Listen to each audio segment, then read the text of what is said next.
Всем очень большой привет, я вас приветствую на своем YouTube и Telegram канале «Торговать нельзя инвестировать», ссылку на который вы наверняка найдете в описании к этому ролику. Сегодня мы будем смотреть такие инструменты, как индексы S&P 500 и NASDAQ, нефть, золото, природный газ и индекс доллара. Я приглашаю вас подписаться на мой бесплатный Telegram канал «Торговать нельзя инвестировать», в котором вы будете видеть все самые последние обновления. Также я приглашаю вас подписаться к моему Telegram-боту и поинтересоваться тем, чем мы могли бы быть для вас полезны. Так, например, вы, нажимая на кнопку «Старт», начинаете подписку активную, это совершенно бесплатно. Затем в разделе меню выбираете кнопку «Buttons».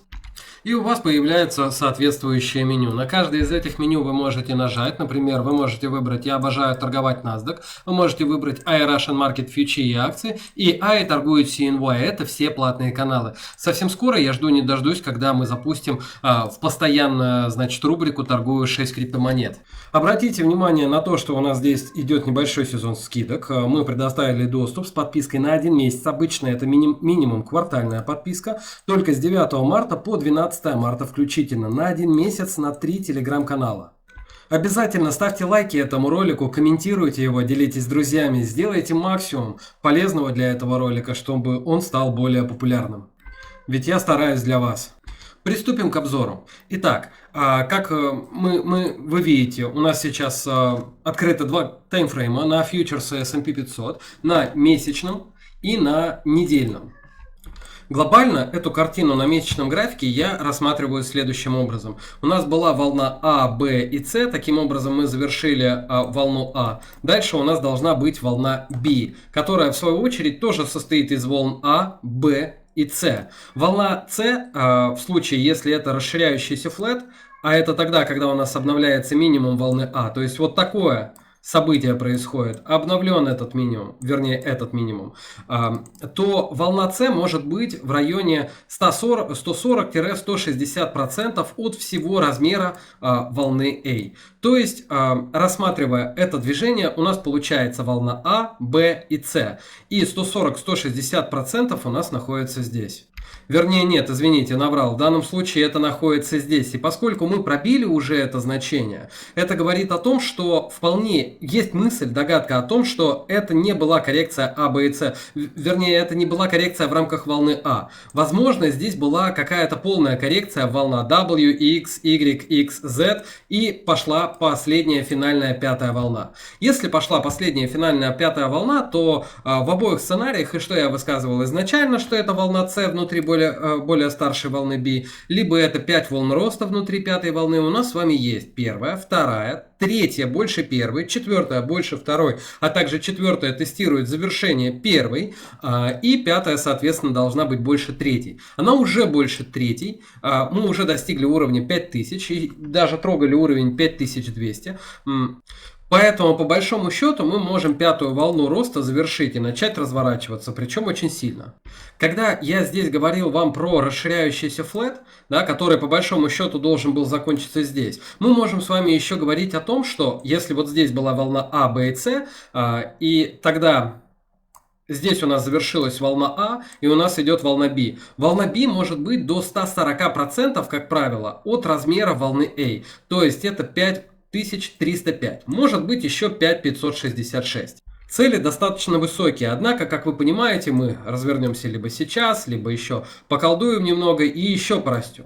Но пробивая уже точно уровень 5566, совершенно точно будет понятно, что это не была волной А, Б и С в рамках волны А, а это было W, X, Y, X, Z, и это идет большая пятая волна, которая может по большому счету достигать уровня перекупленности верхнего. И чем дольше мы его не достигаем, тем выше этот уровень перекупленности становится, и по большому счету может продолжать очень хороший рост. Вы наверняка заметили еще вот примерно такой тренд. И как вы видите, вот он на недельном графике у нас отмечен. Да? Вот он отмечен минимум, минимум, максимум. И верхнюю линию этого актуального тренда пробили. Но вот обратите внимание, после пробоя уже активного движения никакого длительное время у нас нет. Вот у нас одна неделя, вторая, третья, четвертая. Пятое. Вроде бы мы оторвались от этой верхней линии, но тем не менее дальнейшего роста нет. Дальше шестая неделя. И мы получили слабенький бар продаж с повышенным объемом. Слабенький ли он? Скорее всего, продавец начал проявлять некоторую инициативу. А это значит, особенно в преддверии завершения квартального контракта, который на минуточку завершится у нас в третий понедельник месяца, это уже официальное завершение будет 18 числа, поэтому особенная волатильность придется на предстоящую неделю, то есть 15 числа. Еще это событие называют ведьминой пятницей, поскольку в этот момент экспирируются квартальные фьючерсы, месячные, недельные опционные контракты. Как вы видите, продаж очень много, и экспирировать по большому счету есть кого. Поэтому, отвечая на вопрос, можем ли мы скорректироваться, в целом, да, остается вопрос до этой зоны покупок, либо до следующей. Зона покупок на недельном находится 4900, 4860, а также 4830, 4740. А теперь смотрите, если мы будем разбирать дневной график на предмет, дневной график на предмет 5 волн роста, да, на недельном. Вот у нас идет пятая волна роста на недельном графике. В рамках этой самой пятой волны, которая у нас началась по большому счету с октября 2023 года, да, вот здесь это было 27 октября, тоже должно быть 5 волн роста. Конечно, на самом деле считать здесь крайне проблематично все эти 5 волн, но я подразумеваю, что здесь у нас была первая и очень маленькая вторая. Если вторая очень маленькая, четвертая будет большой. Но была ли это самая... Закончилась ли у нас третья волна? Вот у нас пошла третья волна на дневном графике, которую мы можем прикинуть на часовом попробовать. Да, ну, в принципе, это не такое большое значение имеет. Ну вот у нас с октября, да, октябрь точно. Первая волна роста, вторая. И дальше пошла третья волна роста, которая, судя из дневного графика, не может быть короче, чем первая волна. Это уровень 5370. Почему не может быть короче, чем третья волна? Ответ очень простой, потому что иначе у нас будет формироваться сужающаяся диагональ. Но для диагонали важно, чтобы четвертая волна протестировала завершение первой. Прошу прощения, если вы слышали лишние возгласы со стороны моей кошки. Короче, если четвертая волна дойдет до сюда, то, а это важно для формирования сужающейся диагонали, то у нас получится, что первая волна больше третьей волны, а вторая волна короче четвертой волны. Такой диагональ не бывает. Поэтому я предполагаю, что у нас была первая волна, вторая, и дальше пошла третья волна до уровня 5350 как минимум. А то может быть даже еще и выше. В рамках этой самой третьей волны у нас есть первая волна, вторая волна.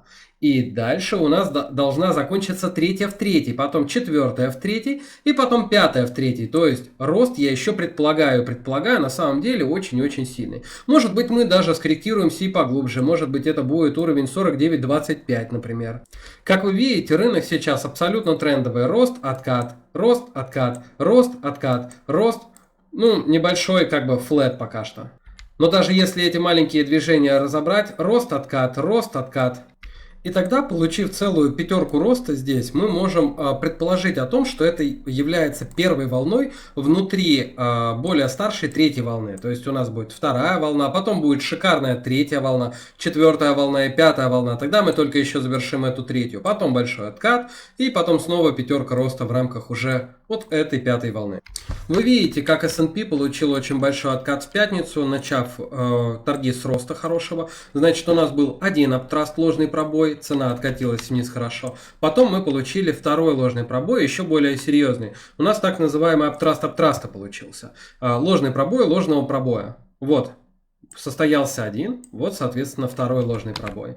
Дальше пошло просто невероятно большое снижение. Перед самым его началом прошли очень большие продажи, и они прошли достаточно кучно, на сумму от 3000 лотов и выше, прямо на самом верху. Обычно так профессионально, конечно, не шортят. Но исходя из того, что цена резко послушалась эти объемы и свалилась, я думаю, что это профессиональные объемы и, соответственно, цена может дойти еще ниже. Во всяком случае, на данный момент времени мы остановились в области маржинальной зоны 1/4. Эта маржинальная зона подстроена от этого максимума для тех покупателей, которые наверху покупались с четвертым плечом, и здесь их отмаржинколило. Дальше будет у нас маржинальная зона 1/2, которая находится по адресу 50.75, 50.63. И, соответственно, достигнув этой маржинальной зоны, вылетят все те чуваки, которые торгуют наверху со вторым плечом. Дальше мы видим сильный покупатель, слабый покупатель. По большому счету я жду, что в понедельник мы начнем снижение. И, возможно, прямо в понедельник достигнем маржинальной зоны 1/2. В понедельник, во вторник. По большому счету, если у вас нет открытой позиции, есть два варианта развития событий. Значит, вы сюда ставите заявку на продажу, сюда стоп-лосс. Но, опять же, ориентируйтесь по своему контракту, который вам доступен. И рассчитывайте на снижение. Либо у нас будет слабенький рост до зоны продаж 51.60, 51.90, после чего у нас будет продолжение движения цены вниз. По кумулятивной дельте прям идут сплошные продажи. Если у вас есть собственное мнение, вы хотите выразить какое-то уточнение для меня, пожалуйста, сделайте это в телеграм-канале. Будет опубликован пост и, собственно говоря, вы можете нажать на кнопку «Прокомментировать» и оставить свое мнение со скриншотом. Было бы здорово. В целом, как вы понимаете, мои мысли по большей степени направлены на рост в индексах, глобально. Пока еще глобально мы должны, вероятнее всего, расти. А теперь на экране вы видите индекс NASDAQ. В целом я здесь постараюсь быть более кратким, но есть дополнительные детали и нюансы, которые здесь можно будет обсудить. Итак, во-первых, здесь мы можем рассматривать два варианта движения цены. У нас здесь была волна А, Б и С, таким образом мы сформировали волну А. Дальше идет волна А, Б и С, таким образом мы формируем волну Б, которая может быть также 140-160% от размера волны A. То есть мы можем дорасти до уровня 19221, а также может быть на 20,5 тысяч, 20450, если быть более точным. Но если 20450 мы хотя бы немного пройдем, то это точно не волна B, а именно здесь была завершена четвертая волна, как WX, Y, X, Z, и пошла пятая волна роста, что в принципе для нас без разницы. Нам и так интересен рост. Вот. Особенно будет интересно, конечно, до уровня перекупленности. В целом, формально сопротивлений сейчас достаточно много. Если мы будем смотреть на эту картину более локально, то, во-первых, у нас здесь нет расширяющейся диагонали. Есть первая волна, вторая, третья, четвертая и пятая волна. Четвертая волна не трогает завершение первой. До этого уровня здесь еще очень было много места, не было теста. И идет просто большая импульсная пятая волна вверх. Вот мы это смотрим на, значит, недельном тайме. На недельном тайме вы видите, что у нас опять же состоялся пробой верхней квартальной маржинальной зоны, но пробивали ее очень и очень трудно. Была одна неделя, вторая неделя, третья неделя, вроде пробили, четвертая неделя вернула, пятая неделя снова толкали даже вниз под маржинальную зону, вытолкали вверх на пятой неделе. На шестой неделе сильно вытолкнули вверх. На седьмой неделе пробовали даже вернуться. То есть, видите, мы на протяжении 7 недель находимся в области верхней квартальной маржинальной зоны. То есть, ну, чуть выше нее. У нас, напоминаю, близится экспирация квартальных контрактов, фьючерсных и опционных. И будет очень большая волатильность потенциально в четверг-пятницу. Поэтому держитесь. На недельном таймфрейме последняя неделя была завершена баром продаж с повышенным объемом, сниженным спредом и повышенным прогрессом. Как результат, это был бар продаж с хвостом покупок и хвостом продаж. Хвост покупок здесь был больше, чем хвост продаж. В целом продавец атакует, можно сказать. Хотелось бы мне увидеть коррекцию. Ответ – да, хотелось бы. До каких уровней это можно было бы видеть? Ну, потенциально вот в эту зону покупателя 17.057, 16.460 можно было бы увидеть коррекцию. Очень хотелось бы. На середину как раз контракта примерно. Экспирация частенько происходит на середину контракта. Вернее, на точку его старта, если быть более точным. На дневном и часовом графике здесь есть чуть более интересные мысли, нежели по S&P. У нас есть вот такой актуальный тренд, да, и потенциал роста еще есть до верхней линии актуального тренда. Но давайте, наверное, вернемся к волнам, к волновой разметке. У нас была большая первая волна и вторая. Дальше должна пойти третья волна. Третья волна уже не может быть короче, чем первая волна. Следовательно, мы можем расти как минимум до уровня 19100. Но учитывая, что у нас была как будто бы первая волна, вторая, третья волна, четвертая, дальше у нас пошел вот такой растущий боковик, да, в котором мы видим с вами, смотрите, была первая, вторая, третья, четвертая и пятая волна. Каждая следующая волна была короче предыдущей, а также четвертая волна протестировала завершение первой волны. Это, что называется, сужающаяся диагональ, которая здесь очень хорошо читается. В третьей волне, в принципе, диагонали быть не может. Следовательно, я подразумеваю, что вот это движение, это была первая волна внутри более старшей третьей волны. То есть, движение после коррекции будет еще дальше, еще сильнее вверх. Поэтому потенциал роста на самом деле еще очень-очень большой. Актив остановил свою торговлю неделю на уровне 18028. Это уровень с наибольшим объемом, начиная с января 2024 года. Было бы здорово, конечно, пробить этот уровень вниз, например, дойдя до уровня 17400, а может быть и глубже, 17-16900. И от этих уровней уже рассматривать дальнейший рост. В целом, по большому счету, сейчас идет вторая волна внутри более старшей третьей волны, цель которой на самом деле не 19100, а значительно выше. Если мы рассматриваем коррекцию актива здесь как волна А, Б и С, например, то у нас должно быть 5 волн снижения. Допустим, была первая, вторая, большая, третья, четвертая и будет, соответственно, пятая волна на снижение. У меня по NASDAQ были некоторые потери, некоторые прибыли в течение февраля-марта. Ничего не удалось в этом ползучем, еле-еле ползучем тренде заработать совершенно. Но, тем не менее, на данный момент времени с уровня 18217 примерно у меня открыта продажа в ожидании дальнейшего снижения актива. Итак, я рассматриваю это как первая, вторая, третья, четвертая, пятая волна. Потенциально здесь или ниже мы можем завершить волну А, вот эту. Дальше мы будем корректироваться в рамках волны B. Затем у нас будет 5 волн снижения в рамках волны C, которую, я надеюсь, мы увидим значительно ниже. Также очень важно отметить, что у нас шли сильные продажи. Вместе с этими сильными продажами у нас были значительные кластера по бедам, именно рыночные продажи, облимитные покупки, и затем вот вы снова видите, это вполне крупные значения для NASDAQ, да, и затем вы видите сильный ответ покупателя, хороший ответ продавца, очень даже, и слабый ответ продавца в последний час торгов, поэтому по большому счету я бы рассматривал движение цены вниз. У вас могут быть варианты следующие по NASDAQ на московской бирже. Примерно здесь выставить продажу, здесь выставить стоп-лосс в ожидании снижения цены. Небольшой профит, да, волатильность у NASDAQ очень высокая. Либо уже ждать коррекции к уровням примерно 18220, 18200 для того, чтобы открывать продажи вновь. Как вы видите, в пятницу очень хорошо валились, кстати говоря, с самым большим объемом в течение всего этого квартала. Видите, самый большой объем был именно в эту пятницу. Обязательно используйте для своих торгов, для анализа фондового рынка терминал Tiger Trade. Я думаю, что это лучший терминал, который вам может встретиться. Да, к сожалению, он платный, соответственно, один месяц стоит 3900 рублей всего лишь навсего. Оплатить можно с российской банковской карты. 8900 уже на 3 месяца, как вы понимаете, уже с автоматической скидкой. На 12 месяцев скидка 40% будет стоить всего лишь навсего 27 900. Но бессрочно, вы понимаете, это скидка длиной на всю жизнь. И более того, вы можете использовать мой специальный промокод HAMS20, он предоставит для вас скидку в 20% на любой из этих сроков. Я, естественно, вам рекомендую бессрочную лицензию, чтобы больше не переплачивать, не платить никогда, пока существует данная компания Tiger Trade. Для вас будут подключены доступны следующие биржи. Это NYSE, NASDAQ, CME, ICE, CBOT, COMEX, NYMEX, MOEX. Когда-нибудь может быть вновь актуален SPBX и EuroX.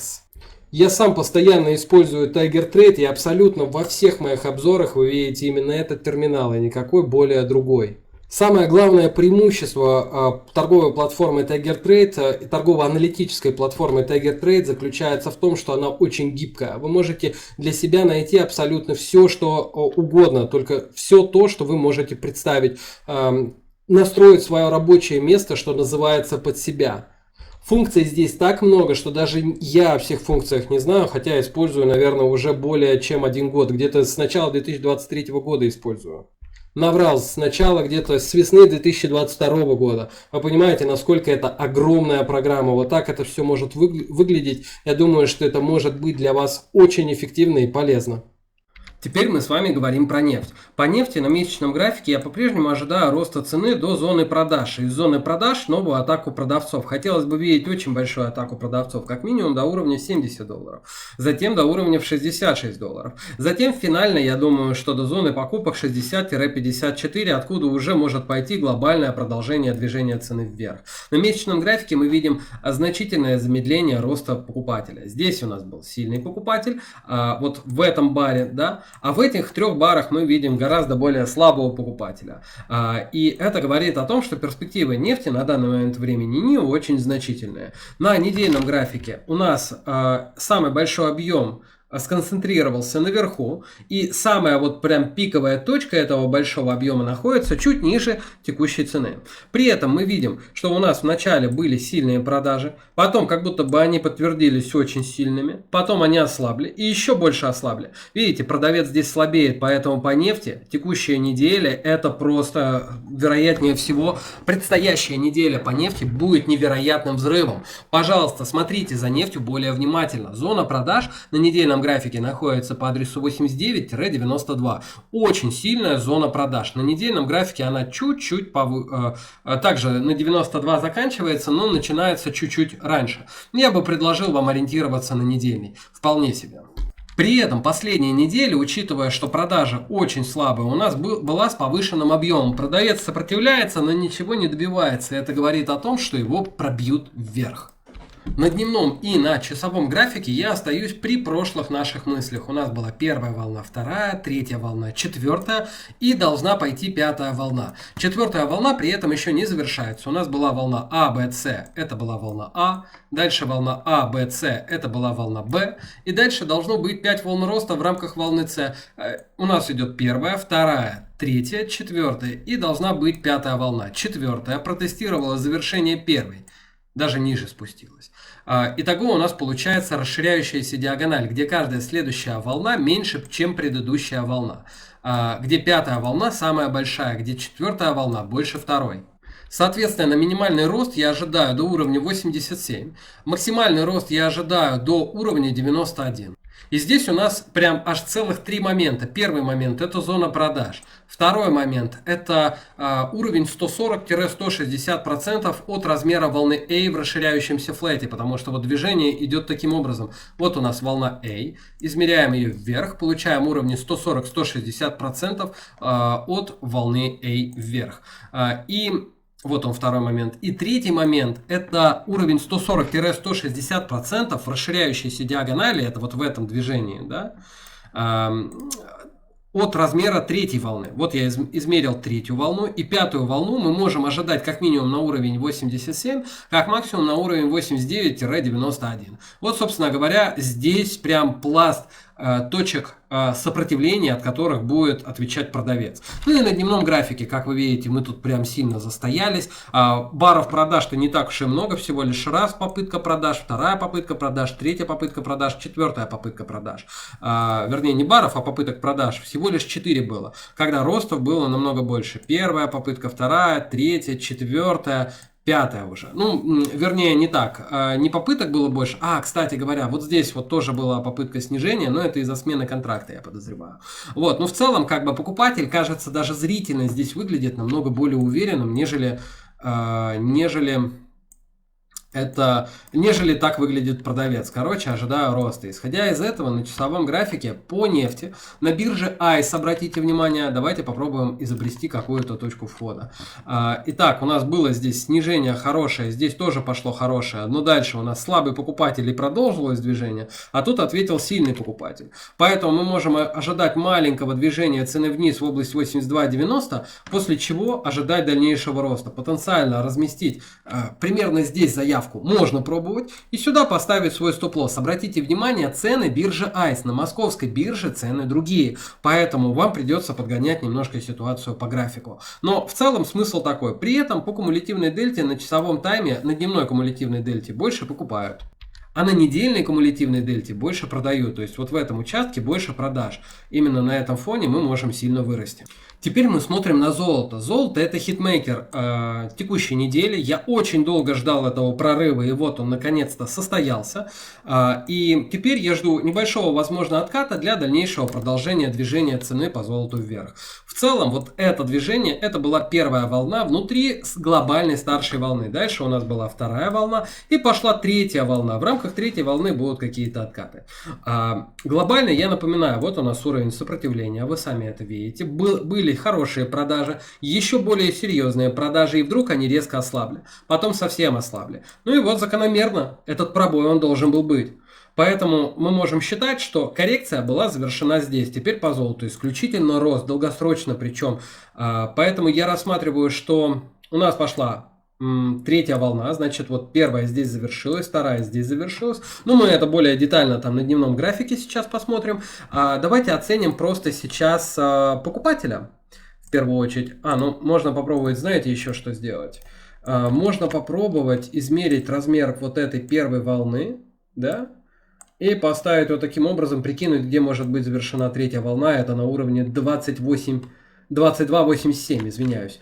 Значит, на недельном тайме вы видите, у нас здесь была попытка пробоя, но получился ложный пробой, а здесь уже полноценная попытка пробоя. Причем это произошло с участием повышенного объема, с участием красной кумулятивной дельты. То есть в основном у нас продают, и цена при этом умудряется расти. Все началось после того, как здесь получился ложный пробой, особенно хорошо просматриваемый на дневном графике.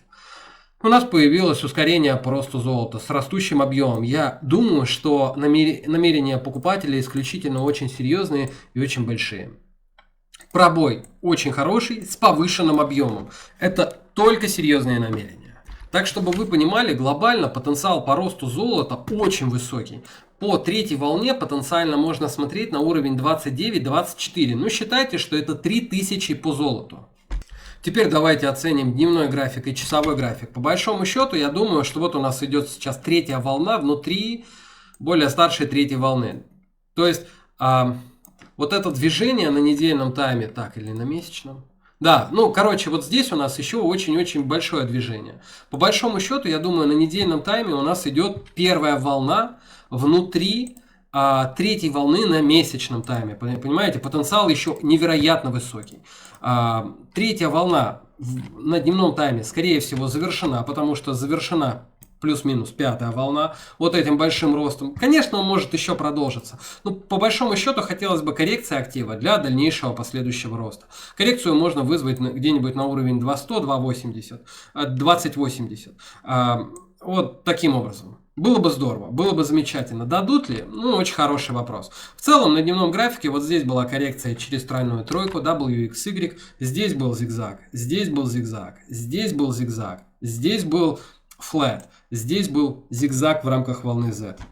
Итак, единственное, что может помешать завершиться сейчас этой самой пятой волне, это то, что вот невооруженным взглядом видно первую, вторую, импульсная третья в рамках пятой, дальше должна быть четвертая и продолжение пятой в пятой. Ну, а насколько она продолжится? Я бы не брался гадать по этому поводу в связи с тем, что...